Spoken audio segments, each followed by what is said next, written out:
All right, new video for today. Not Volkswagen Rowdy related content, but working on the Hyundai here. Got to replace the pads and rotors, and I guess I'm just gonna clump in what I recorded earlier. But the wheel lock key was missing, and I went on Amazon. I couldn't find one that fit this style lock, and I got this extractor set. It's called the Topme, which goes from 17 to 22. Comes with this little extractor bar, and you'll see it all in that video. At first I thought it was me that misplaced that key, so I think whatever shop my wife took this car to, they kept that fucking key and over torqued these wheel lugs. Got them off with that extractor set, so I highly recommend getting one of those if you don't have one, just in case, because you can use it on regular lug nuts. First thing you want to do is break the lug nuts loose, then lift the car up, then take them off, and let's fucking knock that out. If you don't hear me, it's because it's hot in here, and I got the fan on. November in Texas, and it's still fucking hot. So these are 21s. It's missing already.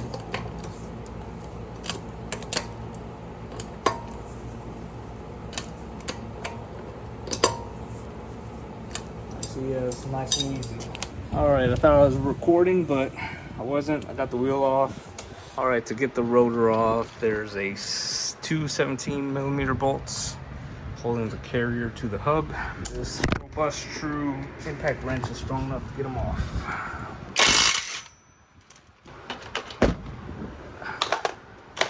All right,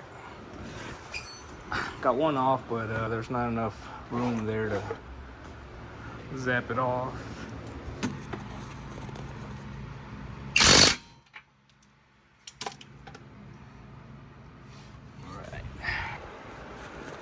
All right, got those caliper carrier bolts off.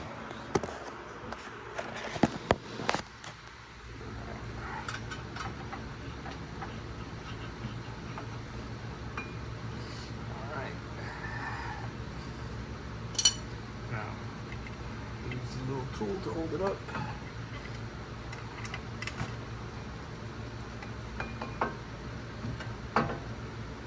I got that off. I should have taken these off first.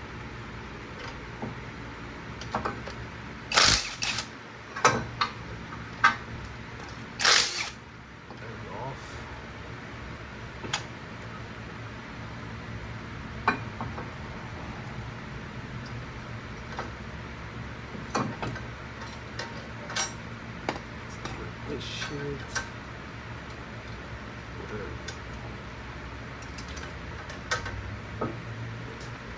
Now we got that apart.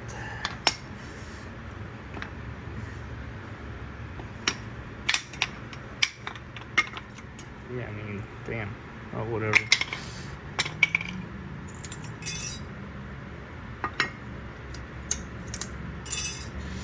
All right, now I'm just gonna clean this up real quick, and let's take the rotor off.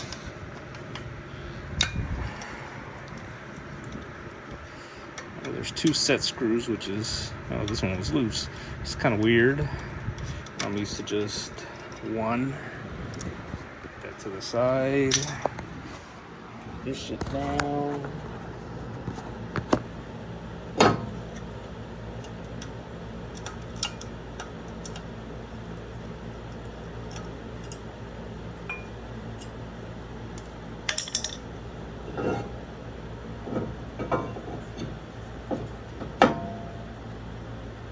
Unfortunately, these set screws are on the wrong orientation, so I won't be able to install those.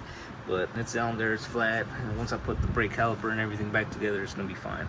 The vanes are straight, so these are non-directional. You can install them like this, or have the slots and the holes facing the other way. But this is how I'm gonna do it, and that's that. Bare minimum, you want to clean the surfaces where the brake pad is gonna be moving back and forth. The pads are directional, so obviously L for left. So hitting it with brake cleaner, then I'm gonna hit it with the wire brush. Now as far as the boots, you just pull them out.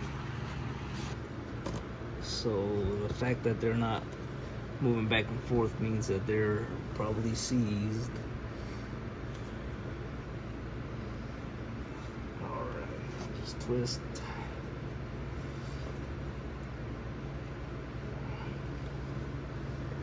There we go. I'm gonna remove the boot as well. Or maybe not. Whatever's in there. Alright, there it is. I'll try to give all this a good cleaning.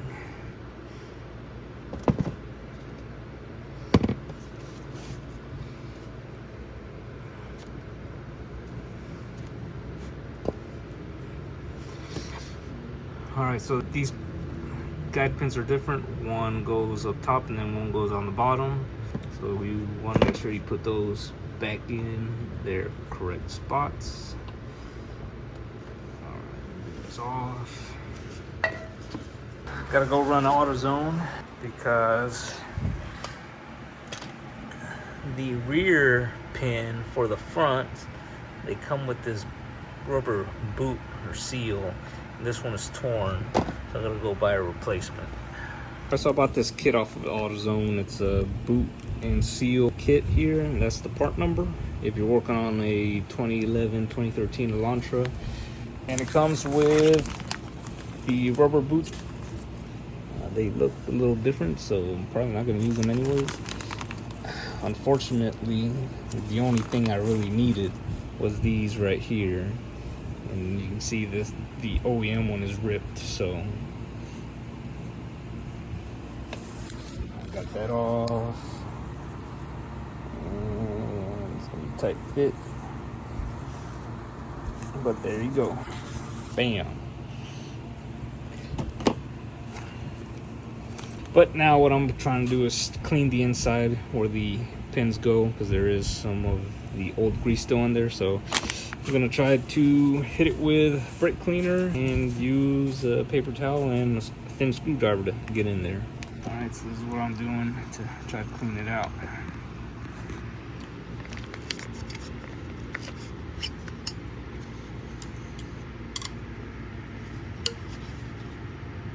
Now another thing, once you get the guide pins out and you clean them, you want to inspect them, make sure there's no deep grooves or anything on them. And all of these are pretty smooth, so they're good to be used. Alright, now I'm gonna continue cleaning these up. Alright, so now I'm putting the hardware on, whatever these fucking clips are called. It's pretty self-explanatory how these motherfuckers go in. Alright. Now that is on, apply our grease, and I bought this Still Glide.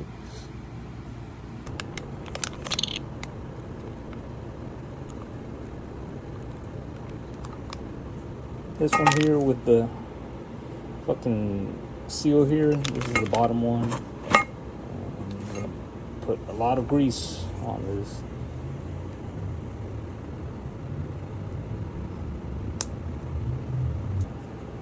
Alright, so this is what the caliper guide pin is supposed to do. It's supposed to jump back out. So it was barely doing it with this one here.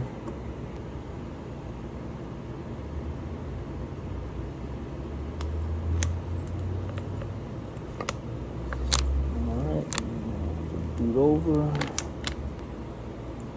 There you have it. Alright, now I'm just going to clean the caliper to be able to spread the tool part. So wedge your fingers in there, apply pressure. There we go.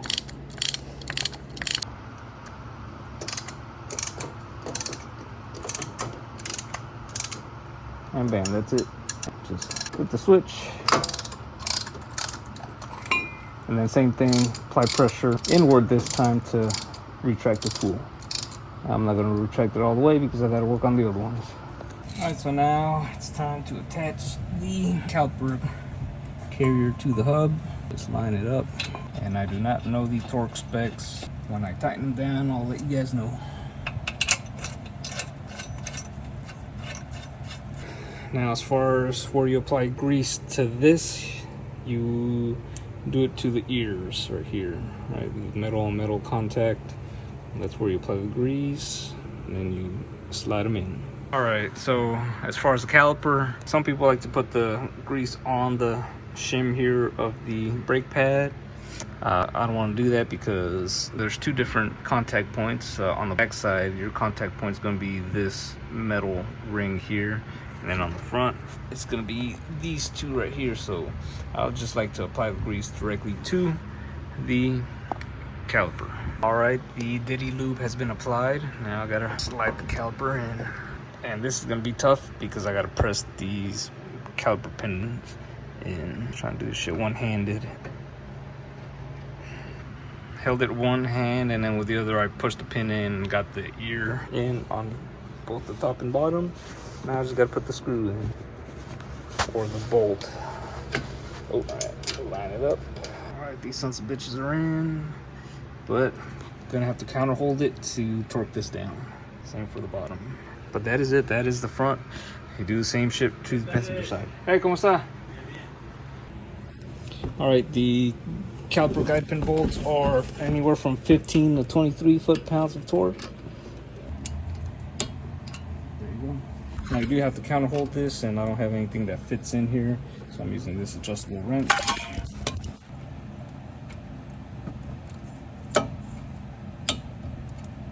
Alright. And the caliper carrier bolts are from 59 to 73 or something like that. So if y'all heard me earlier, my neighbor stopped by. His truck is leaking coolant, and it's probably from the water pump and the thermostat. I got some work for tomorrow. All right.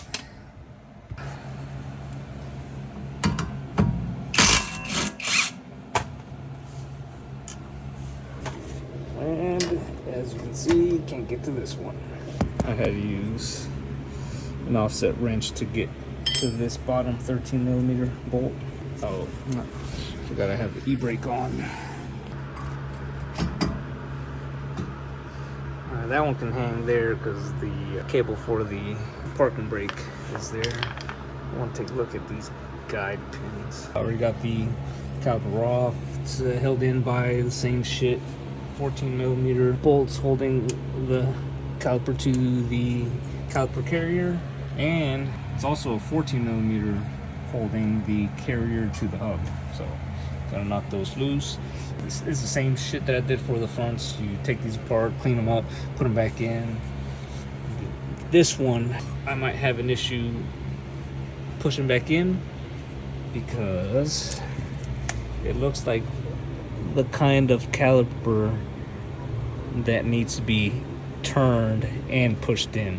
So I'll show you guys what I do to get that one retracted. Fortunately, I can't get in here with the impact, so gotta use the regular ass ratchet and some judo chopping. After this, I'm gonna go eat a succulent Chinese meal. There you go.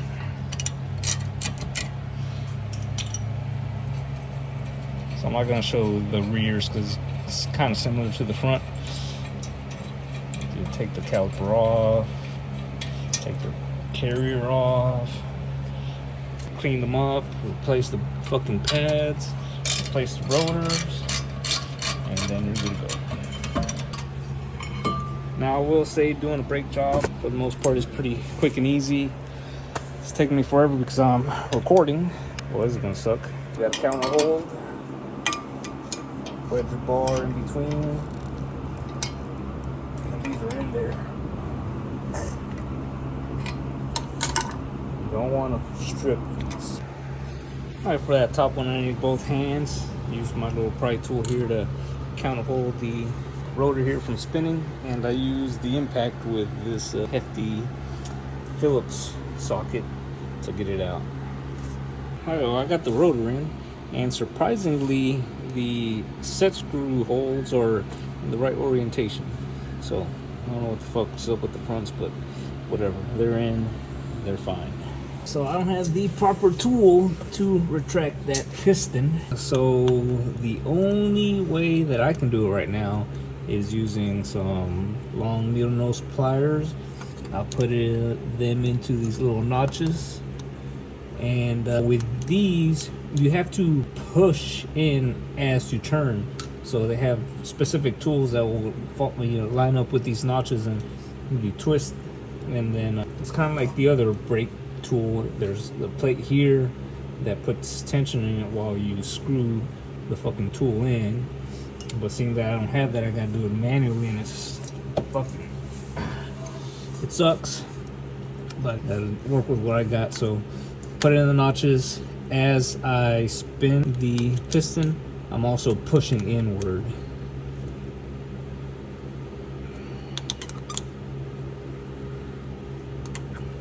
And you can see it's gone in, and I think that's as far as it'll go. So these top ones are the 20 whatever foot-pounds of torque, and then the caliper carriers are 40. Either way, that shit will be on the screen.